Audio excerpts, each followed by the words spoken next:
Hola, bienvenido al aparato genital masculino.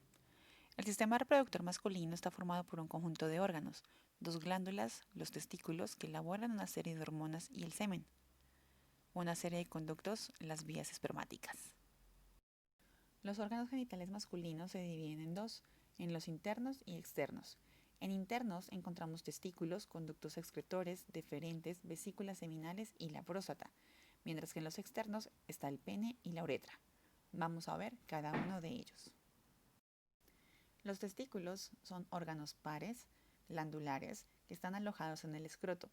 Están envueltos por albuginia y están formados por un conjunto de conductos, que son los conductos seminíferos. Los túbulos seminíferos están unidos en la parte superior. Forman realmente la parte del epidídimo, que almacena directamente los espermatozoides. Contiene las células intersticiales de Leydig y están compuestos por el epitelio estratificado complejo y tienen poblaciones celulares. Las células de Sertoli rodean y ocupan los espacios de las células espermatogénicas contiguas. Son células germinativas que se encargan de nutrir, mantener y fagocitar aquellas que están defectuosas. Estas células espermatogénicas se dividen con regularidad, derivan de células germinativas ya originadas y son organizadas en la capa mal definida. Esto puede llegar a ser progresivo entre células de Sertoli que están contiguas. Las células de Leydig están ubicadas entre los túbulos seminíferos. Son de forma poliédrica grande, eosinófilas y además contienen inclusiones lipídicas. La espermatogénesis es el mecanismo encargado de la producción de espermatozoides. Es la gametogénesis en el hombre. Este proceso se produce en las gónadas.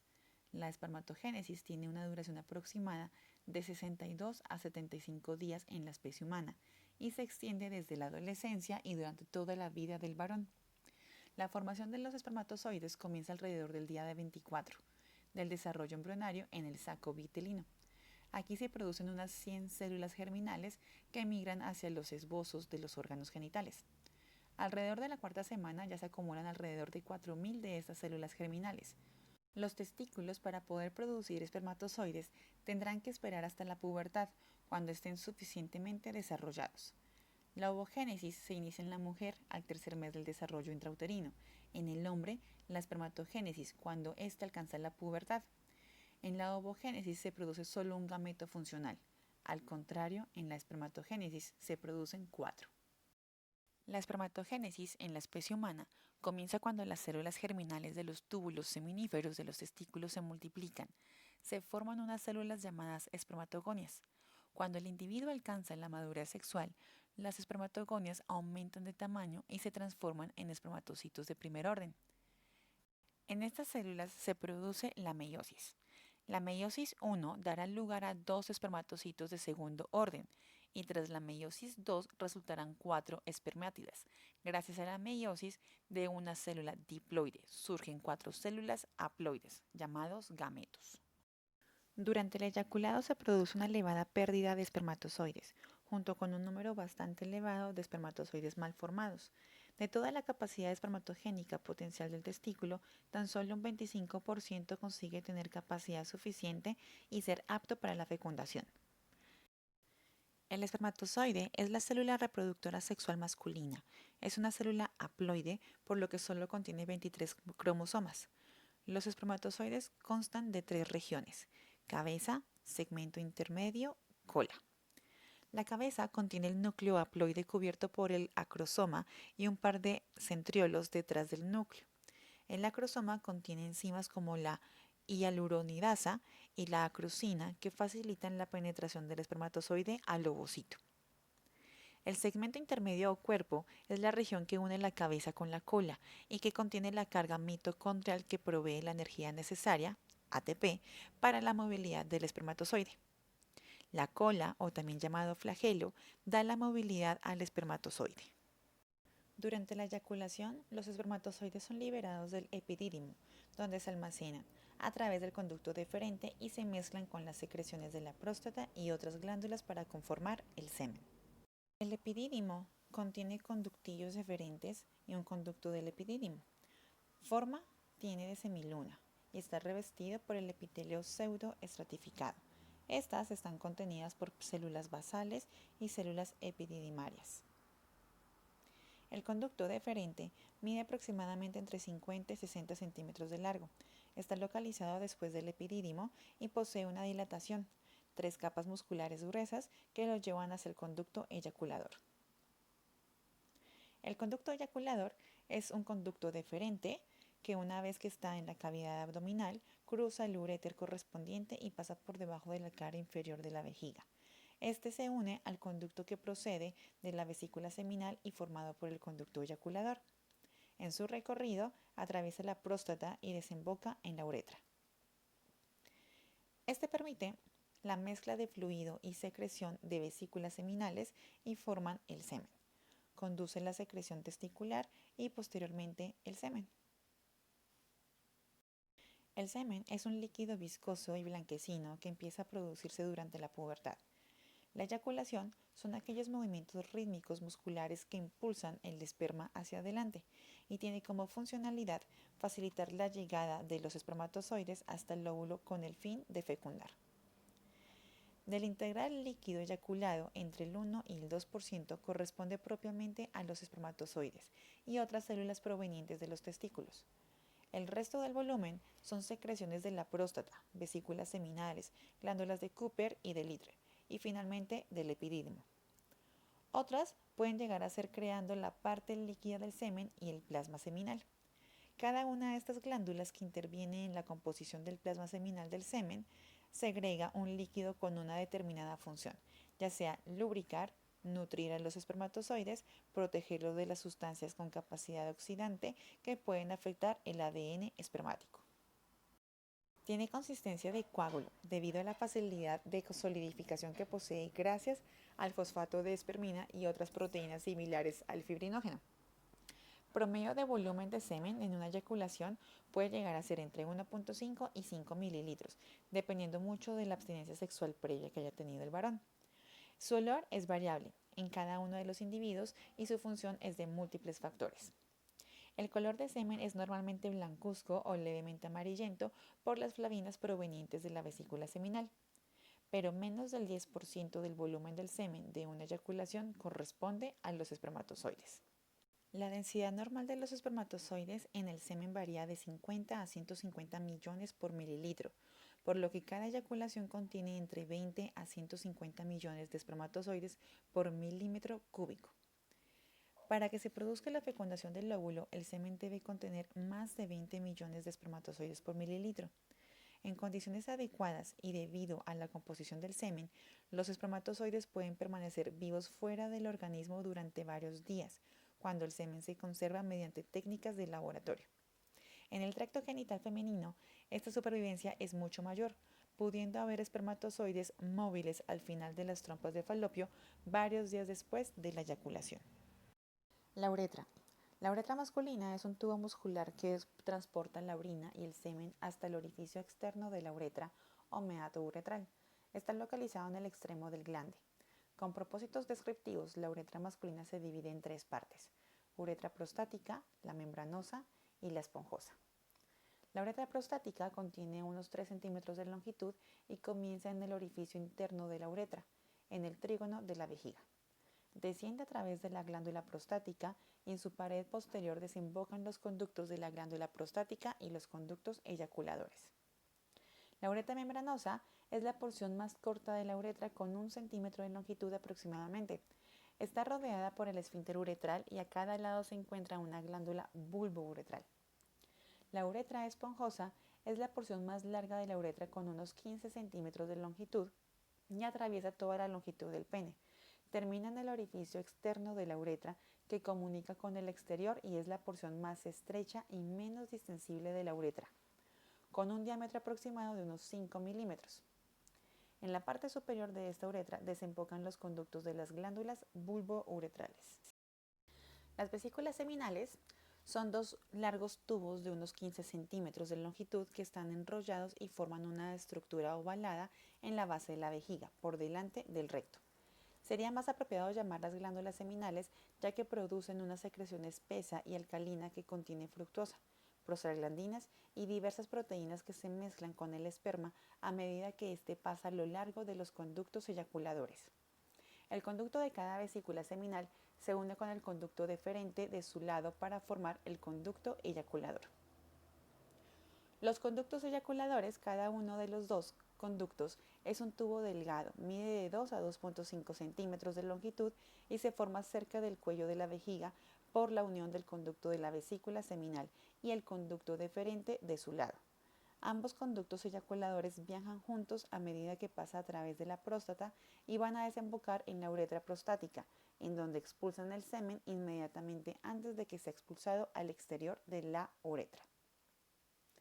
La próstata es la mayor glándula accesoria del sistema reproductor masculino con un tamaño similar al de una pelota de golf.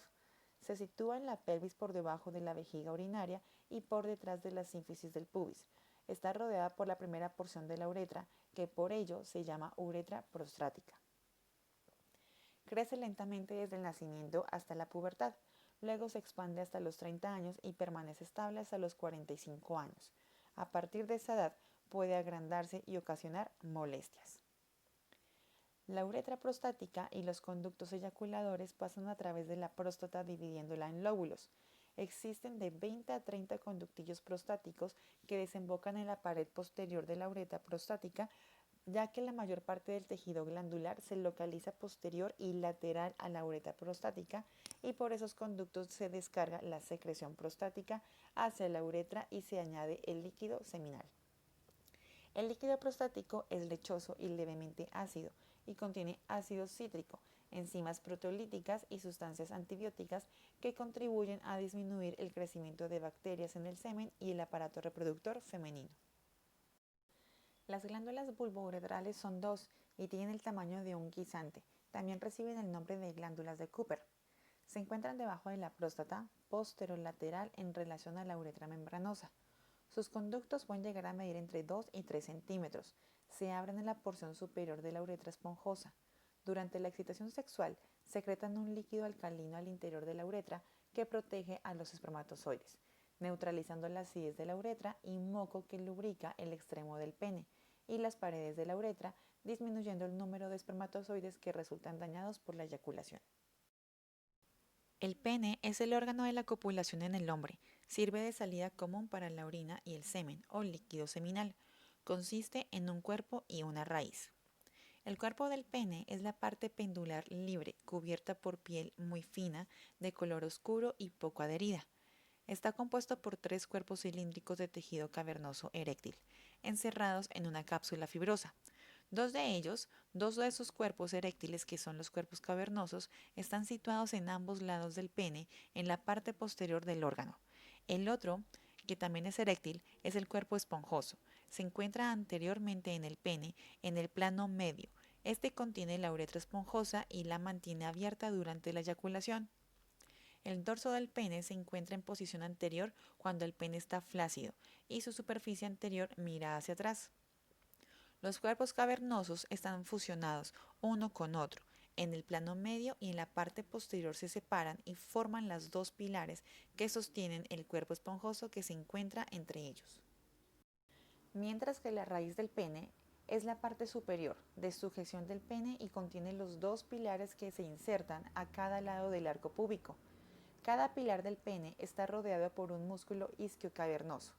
El bulbo del pene es la porción ensanchada de la base del cuerpo esponjoso por donde penetra la uretra. Esta uretra es la esponjosa en el cuerpo esponjoso y está unido a los músculos profundos del perineo. La contracción de todos estos músculos esqueléticos permite la eyaculación. El peso del cuerpo del pene está sostenido por 2 ligamentos que lo sujetan a la superficie anterior de la sínfisis del pubis. La función principal de los testículos es la espermatogénesis, que también es un órgano endocrino, cuyas células de Leydig producen y secretan la hormona testosterona, que es un andrógeno, y la principal hormona masculina, aunque también secretan otro tipo de andrógenos. Las funciones de la testosterona son: primera, la testosterona interviene en el desarrollo embrionario del aparato genital externo masculino. La información genética presente en las células fetales controla el desarrollo gonadal. Las gónadas se desarrollan, bajo control genético a partir de la gónada primordial. Inicialmente, esta gónada primordial se divide en una parte externa y otra interna, iguales para ambos géneros. En el hombre, la parte interna dará lugar al testículo, mientras que en el de la mujer es la parte externa la que se desarrolla y da lugar al ovario. Una vez formados, los testículos comienzan a producir testosterona, la cual influye sobre el desarrollo ulterior del aparato reproductor fetal. Para que se desarrolle el aparato genital externo del hombre, solo se requiere testosterona. En ausencia de esta, se desarrolla el aparato genital externo de la mujer. Es decir, que en la mujer es la ausencia de testosterona lo que determina los cambios femeninos. La segunda función es mantener la espermatogénesis, actuando sobre receptores situados en las células de Sertoli. La testosterona es incapaz de iniciar la espermatogénesis por sí sola. Controla la velocidad y el mantenimiento de la espermatogénesis, actuando sobre las células de Sertoli, pero solamente cuando sobre estas ya ha tenido lugar la acción de la hormona folículo estimulante, conocida como la FSH, de la adenohipófisis. Por ello, las células de Sertoli han de ser previamente preparadas por la acción de la FSH de la adenohipófisis. Y por último, la testosterona es responsable de diversas características del género masculino, como algunos aspectos de comportamiento, mayor masa muscular, modificaciones de la laringe, también del desarrollo de las glándulas accesorias del tracto reproductor masculino. Asimismo, contribuyen a la libido o impulso sexual. Los andrógenos son inactivados en el hígado y los productos resultantes de su degradación son eliminados por la orina. Igual que sucede en la mujer, en el sistema reproductor masculino intervienen hormonas secretadas por el hipotálamo y por la hipófisis. La hipófisis anterior, o también llamada adenohipófisis, secreta unas hormonas proteicas, las gonadotropinas. Estas son de gran importancia y fundamentales para la función reproductora y, como indica su nombre, actúan sobre las gónadas o glándulas sexuales, que serían los testículos en el hombre y los ovarios en la mujer. Son la hormona folículo estimulante, FSH, y la hormona luteinizante, LH. La secreción de las gonadotropinas depende a su vez del hipotálamo, que es una estructura que se encuentra en el sistema nervioso central y es el responsable de la secreción de la hormona liberadora de gonadotropina, que es transportada por la sangre hasta la adenohipófisis o hipófisis anterior, en donde, como indica su nombre, estimula la liberación de las gonadotropinas. La hormona luteinizante actúa sobre las células de Leydig, provocando la liberación de la testosterona. A su vez, esta testosterona, cuando alcanza un determinado nivel, inhibe la secreción de la luteinizante al ejercer un efecto de control negativo, tanto sobre la adenohipófisis como sobre el hipotálamo. Por su parte, la folículo estimulante actúa de modo sinérgico con la testosterona sobre las células de Sertoli, estimulando la secreción de la proteína ligadora de andrógenos, conocida como la ABP, hacia la luz de los tubos seminíferos, alrededor de las células germinales, y como la ABP se une a la testosterona, se consiguen niveles elevados de este andrógeno localmente, para que pueda estimular la parte final del desarrollo de los espermatozoides. Una vez alcanzado el nivel adecuado de espermatogénesis, las células de Sertoli secretan una hormona llamada inhibina, que entonces reduce la secreción de la folículo estimulante mediante un mecanismo de control negativo sobre la adenohipófisis y el hipotálamo.